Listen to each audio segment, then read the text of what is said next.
Good morning, everyone. We'd like to welcome aboard our flight today. Please make sure your seats and seat back trays are in a full upright and locked position. Your carry-on luggage properly stowed underneath you. We're ready for taxi now. Let's hear it for Alicia, that band, everybody. Wow. You know, that song comes from Hairspray. That song will be sung 2 weeks from today. Is it 2 weeks from today? I'll throw up, you know. As it is, you just saw Edna and her hormones kick in for menopause. Did you notice during my first song when I was singing, I thought I'm channeling Edna and I'm getting all upset and crying. That's my excuse and I'm sticking to it. So some of you have seen this talk before. It's probably one of the talks I was most known for in the movement. When I was a little kid, all I ever wanted to do was be a flight attendant. I really did. That's all I ever wanted to do. I used to drag my mother to the airport in Flint, Michigan, where we had 2 flights a day. You know, and I would make her sit up there on at the observation deck, and we'd wait for those flights to come in and out. And it's all I ever really wanted. And so before we go there, let's talk about this. We're going to go on a journey today, and I'm going to tell you a little bit about this journey. We make our own mistakes, suffer from our own foolishness, and must also make our own journey into righteousness, which means right thinkingness. It all boils down to our connectedness and our own belief system. Some of it is BS. Here we go. So when my mother would take me out to the airport, we'd be looking at the planes coming in and out, and I always would say, gosh, I want to be one of those. And she'd say, one of those pilots? And I said, no, one of these.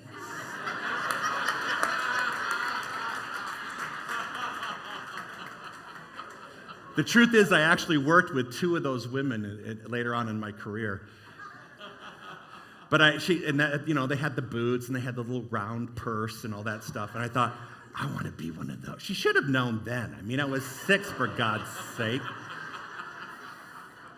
So it's all I ever really wanted in my life. And as a young kid, and growing up, I would daydream in class over and over and over again about, I would see a plane go by, and I wouldn't pay attention. Like, Mr. Hooper, pay attention. And I'd be watching a plane going, someday that's going to be me. Someday. Because my mother and dad were brought up in unity, my mom was very supportive. She's like, if it's something you really want, see yourself doing it, and it will be made manifest in the right time. So when I believe and know that what I believe is meant to unfold at the first moment it can happen because divine timing makes it so. So I got on with this airline when I was 19 years old, and you had to be 20 years old to be a flight attendant. And I was cleaning aircraft bathrooms, cleaned a plane on overnights. I was taking the luggage off and on, de-icing the airplane, and right when I was just about to turn 20, I was in flight attendant training. So by the first available time, the universe set me right up, and next thing you know, I'm in flight attendant training. And that on the right is me graduating my class.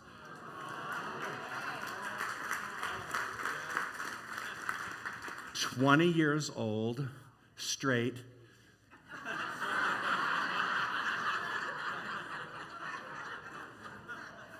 With my best friend Sherry. She and I share the same birthday. And then on the left side there, you'll see that's what I ended up looking like just before I left the airline with my friend Kevin. So anyway, at the first available moment, the universe presented me an opportunity.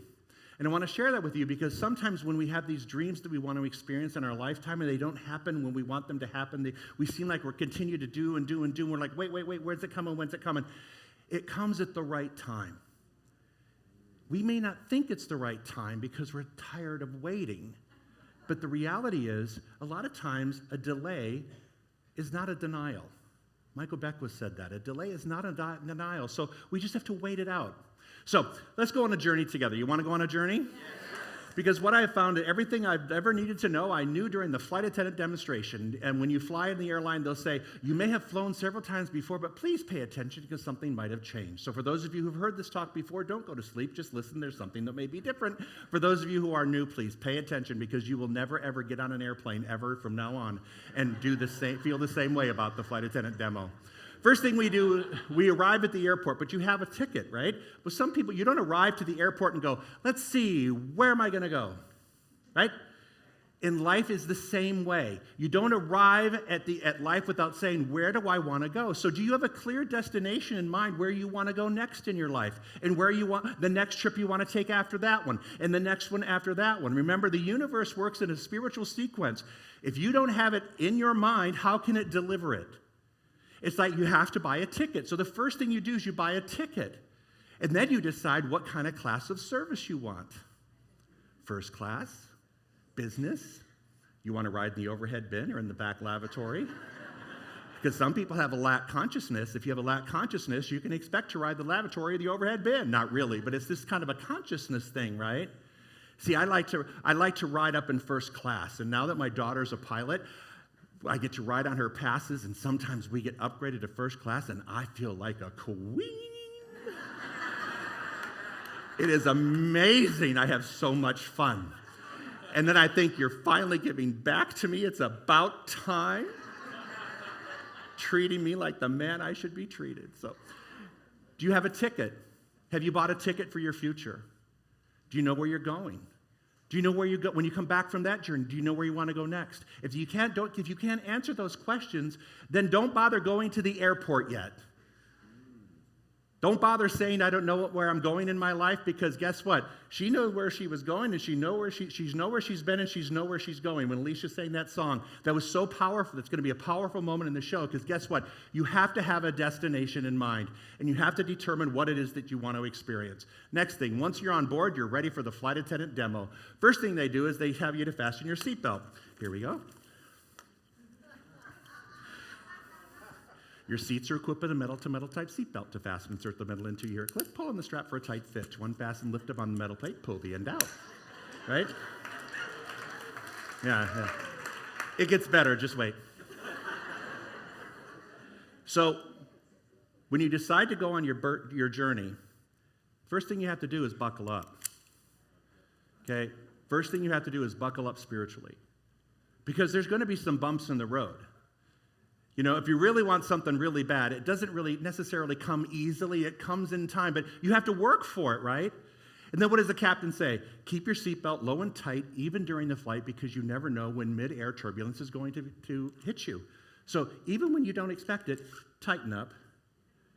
Keep your spiritual seatbelt tight all the time. Because you're going to need this security. In case of an emergency, whatever it is, you will be safe. So the first thing you do, you just plug in your spiritual seatbelt. Does that make sense? So when you're on your journey, buckle up, like William says, buckle up, buttercup. Conscious effort to connect. Make a conscious effort to connect. Tighten it. Feel secure. Clear our turbulence. Just remember this. Nothing lasts forever. It's just for now. Have you ever been in turbulence where it lasted forever? It may have felt like forever. I've had those too. But it never lasts forever. It's just temporary.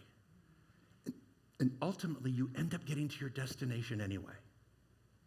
So don't panic when things become a little turbulent. It's part of the journey. Are you with me?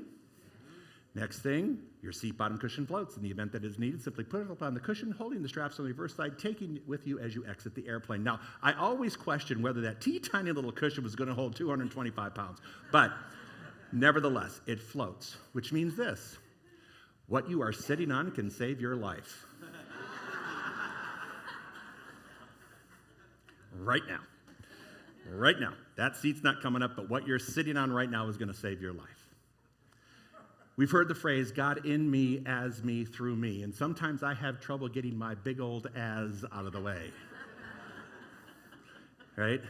In fact, Edna, she's huge. I'm channeling Edna today. Edna is really big. She has 54 triple E, and she is wide. And I keep thinking sometimes my ego or my feelings or something gets in the way, and that bigness of the secondary thing keeps me out of the primary focus of what I should be really paying attention to, that God is in me, as me, through me. Remember, experiences never come to you, they happen through you. Okay? Experiences happen through you. You may claim them as your own, but the reality is that the universe is creating experiences to happen through you. So even as you go through this journey, Again, the turbulent times, whatever it is, just understand you're going to go through them because guess what? Once you get through with one trip, you're going to be planning the next. And the object is to have that going for yourself, right? There's floor level lighting. White lights lead to red light. Red lights indicate an emergency exit. What does that mean? What could that mean spiritually? This, easy. Smoke, when there's smoke in the cabin, if there's a fire on an airplane and there's smoke, smoke rises, right? So the first thing you do is get down onto the floor. And know that your guidance system, when you get yourself out of the line of fire and you get down, spiritually speaking, on the floor, you will be able to see that there is a way out. You can't see it when it's on fire and your head is in the smoke. When your head is in the smoke, you're already in it already, and you're trying to breathe. You're trying to think, how am I going to survive this thing? And I'm telling you, like it says in Mark, get down low, go into the closet to pray, which means get down and get ready to pray. And you don't have to suffocate yourself by being in that element of smoke. Get down, and white lights lead to red lights, which means there's a way out. If you open your eyes and you're down and you're praying, just keep your eyes open because the opportunity, the situation, the network, whatever it is that the law requires for you to demonstrate to move yourself through something already exists in the mind of God, and it's right there, right in front of you. Just that flight attendant who does this. I always love doing that. White lights lead to red. Okay. Plus, you have to rely on your senses. Sometimes some of our senses are off at times. So we have to rely on our senses to move us through something and not necessarily be up in the smoke. Oxygen mask. Oh, I love this one. This is my favorite one. I love doing this demonstration. In case of a loss of cabin pressure, an oxygen mask will fall directly in front of you. Simply reach up, pull the oxygen mask down, place it over your mouth and nose, and breathe normally. Please continue to do so until advised by a uniformed crew member. Parents traveling with small children or adults that act like small children, secure your mask and then offer assistance to others. You know what I always got a kick because remember the monkeys on The Wizard of Oz?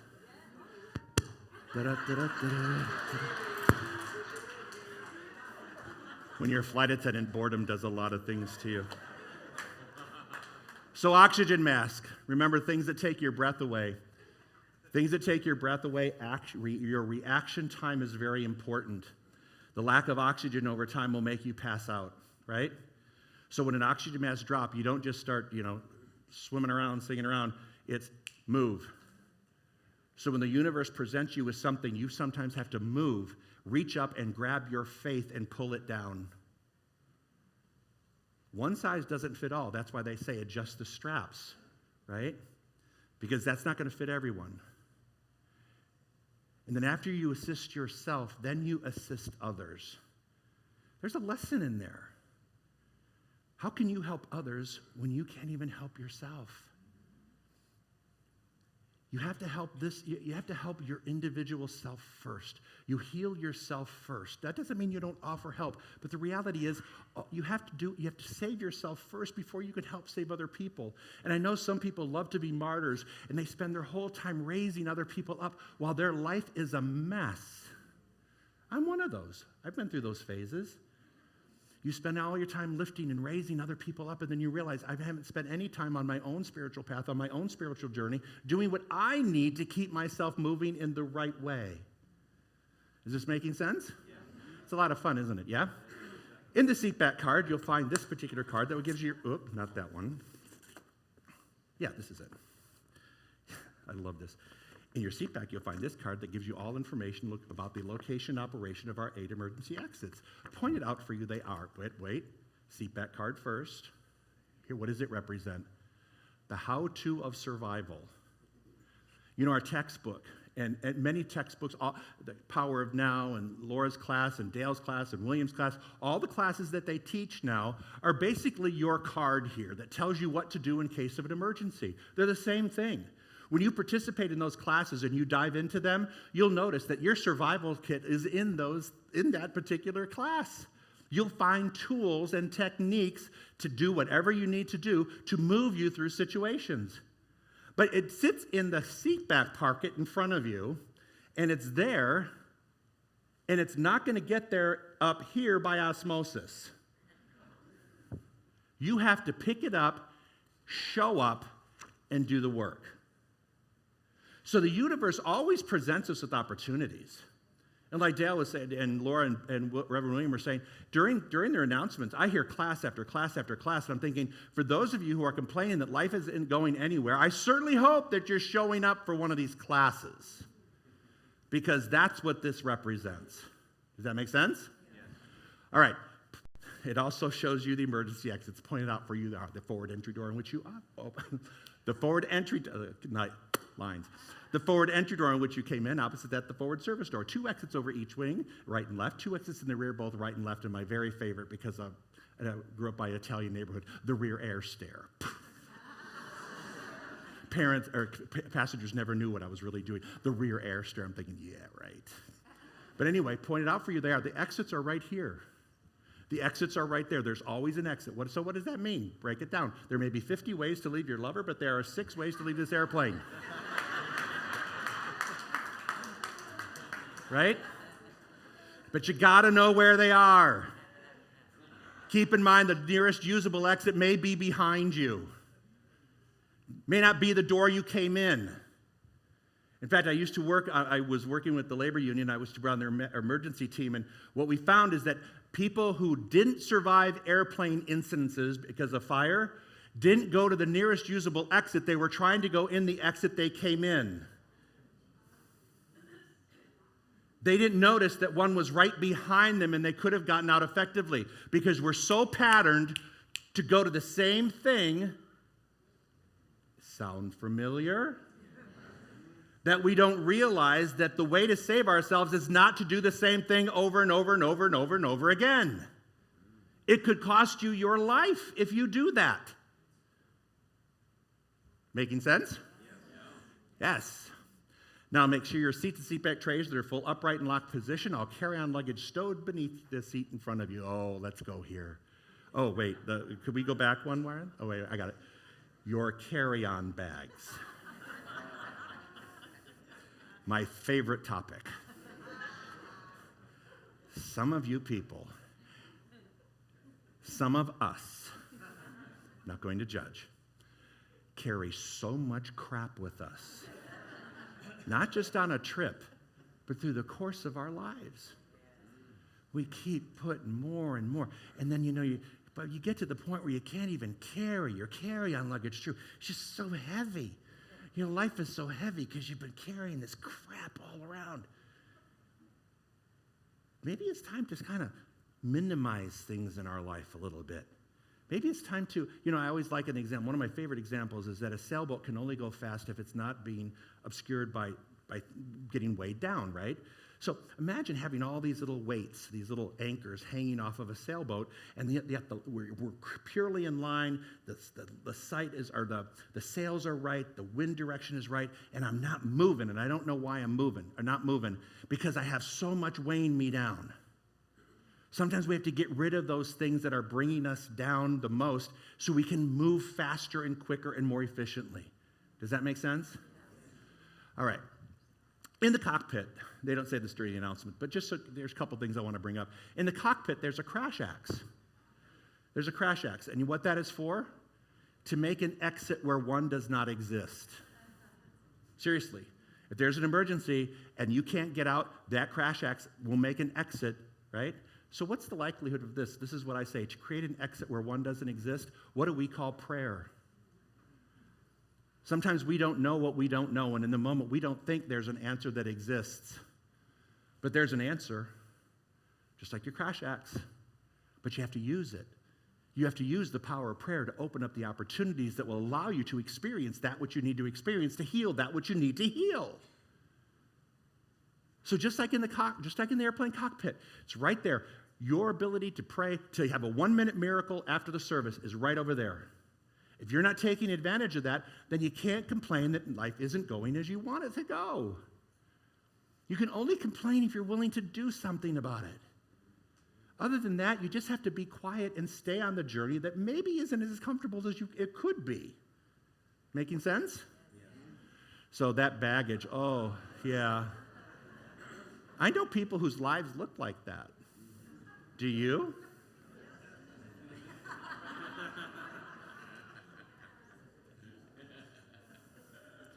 So sometimes we have way too much. Look at your house, look at your storage units, look at your second house and your second storage unit. Right? The universe works in order, not chaos.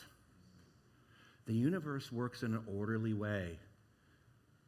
You know, Dr. Bill Tolliver, always one of my teachers in second-year ministerial training, used to say, if you want to know what's going on with someone's life, look in the back seat of their car. Some of you just went, oh, crap. It's true. Universe works in an orderly way. Clean out your drawers, clean out your cabinets, get rid of stuff that no longer serves you. Put it out into the universe so it can serve someone else. Especially at this time when people are really struggling, some of the things we harbor in our homes and our drawers and our storage units and closets, they're not going to serve us anymore, but boy, they could really do some help out there in the community. Maybe you should maybe you should take a garbage bag once a week and just start putting things to donate, and then make an effort once a week to drop them off so that someone else in the universe can use them. Yeah?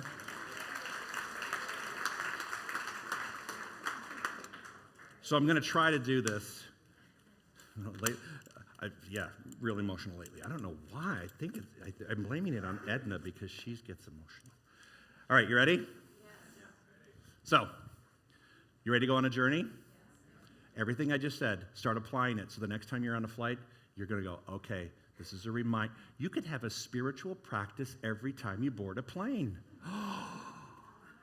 Do you know I've done this talk since 2002? I found my old program in here that I did this at the Religious Science Church of the Desert in 2002. September 1st, 2002 is the first time I did this talk. And then I did it at a Silomar and a couple other places. And people to this day, when I do a guest spot somewhere, they'll walk up and go, oh my God, you know, every time I get on a plane, I think of you.